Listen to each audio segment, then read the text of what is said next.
ఓసారి ఊహించుకోండి, కళ్ల ముందు ఒక భీకరమైన యుద్ధభూమి. ఆ మధ్యలో ఒక గొప్ప వీరుడు తన ఆయుధాల్ని పక్కన పడేసి కుప్పకూలిపోయాడు. ఒక తీవ్రమైన సంక్షోభమన్నమాట. సరిగ్గా ఆ క్షణంలోనే ఒక అద్భుతమైన శాశ్వతమైన గ్రంథం పుట్టింది. అది కేవలం ఆయోధుడిది మాత్రమే కాదు, మనందరిది అయిన ఒక సందిగ్ధత గురించి మాట్లాడుతుంది. సరే, మరి ఆ కథ ఏంటో లోతుగా చూద్దామా? ఆ యోధుడు మరెవరో కాదు, అర్జునుడు. ఎందుకలా అయిపోయాడు? ఎందుకంటే తన ముందు నిలబడిందెవరో శత్రువులు కాదు, సొంత బంధువులు, తాతలు, గురువులు. వాళ్లందర్నీ చూసేసరికి అతని గుండె బద్దలైపోయింది. ఏం చేయాలో పాలుపోక నిస్సహాయంగా కుప్పకూలిపోయాడు. అలాంటి సమయంలో తన స్నేహితుడు, తన సారథి అయిన శ్రీకృష్ణుడు ఏమన్నాడో తెలుసా? ఆయన ఓదార్చలేదు, బుజ్జగించలేదు, పైగా చాలా కఠినంగా మాట్లాడాడు. నిజంగా ఆశ్చర్యం కదూ!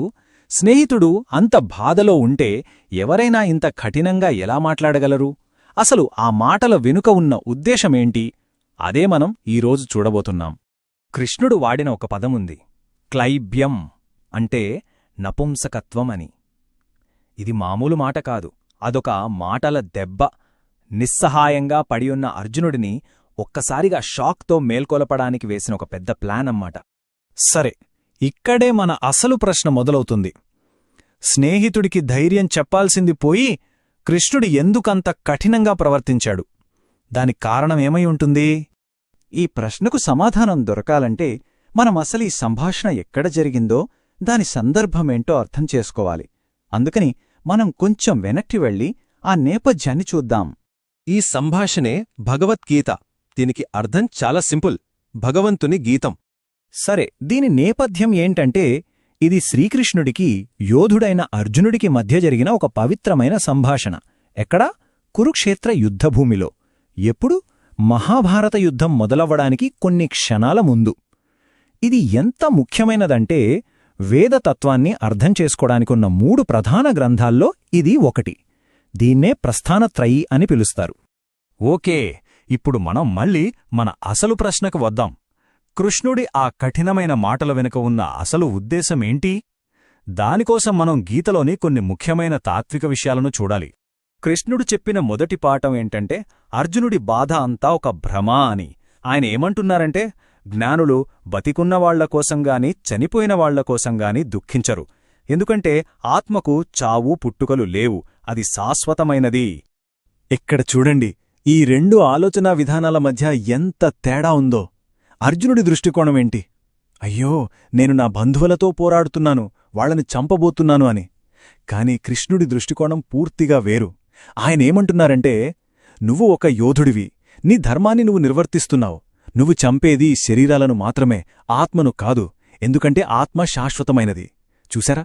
ఇది ఆలోచించే విధానంలోనే ఒక పెద్ద మార్పు.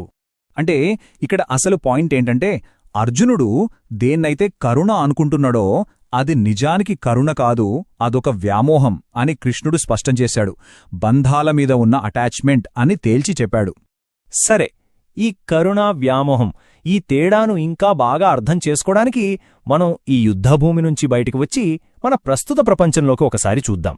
అంటే దయకు, నిజమైన కరుణకు మధ్య ఉన్న ఆ చిన్న తేడా ఏంటో తెలుసుకుందాం. దీనికొక చిన్న కథ చూద్దాం. ముంబైలో ఒక సోషల్ వర్కర్ ఉండేది. ఆమె రోజూ వీధుల్లో ఉండే పిల్లలకి ఆహారం పెడుతూ ఉండేది. చూడ్డానికి ఇది చాలా గొప్ప పని, చాలా దయగల చర్య.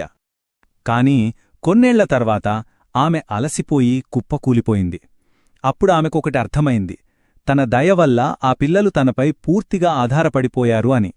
వాళ్లలో సొంతంగా బతికే శక్తిని చంపేస్తున్నానని గ్రహించింది.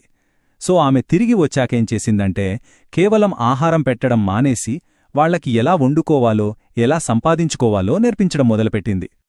చూడండి, దయకు, నిజమైన కరుణకు తేడా ఇదే. దయ అనేది ఆకలితో ఉన్న కడుపుని నింపుతుంది, తక్షణమే సాయం చేస్తుంది. కాని కొన్నిసార్లు అది ఎదుటివాళ్లని మనపై ఆధారపడేలా చేస్తుంది.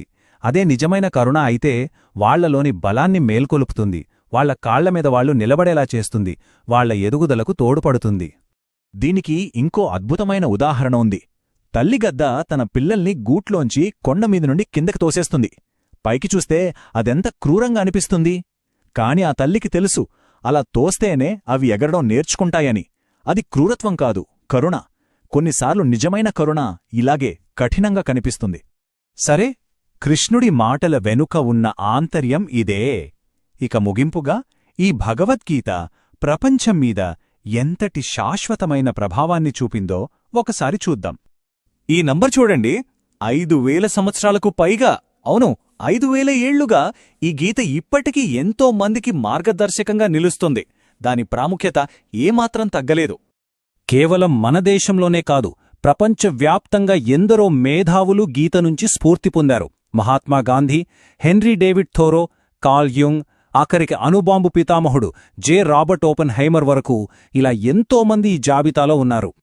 సరే, ఈ విశ్లేషణను ఒకే ఒక్క ప్రశ్నతో ముగిద్దాం. ఇది మనందర్నీ ఆలోచింపజేసే ప్రశ్న.